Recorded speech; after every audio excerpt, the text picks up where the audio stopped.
Hello everyone, welcome back to the channel. So today I'm going to tell you how to fix no SIM card or SIM card failure on Android.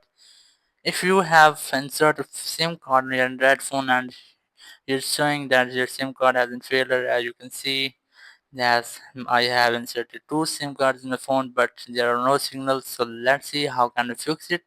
For this, you just have to open your dial pad and here just dial a code which is star hash 4636 hash star hash and then star, and then this interface will be open. You just have to select phone information, just select it, and here you'll get all information of your phone.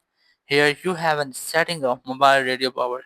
Basically it's the mobile power to fetch or get the signals. So you just have to enable this, just enable it and just wait for it. And here you can see I have got signals of my sims, and that's how you can fix the failure SIM card on Android phone. Thank you very much for watching the video. Until next video, bye bye.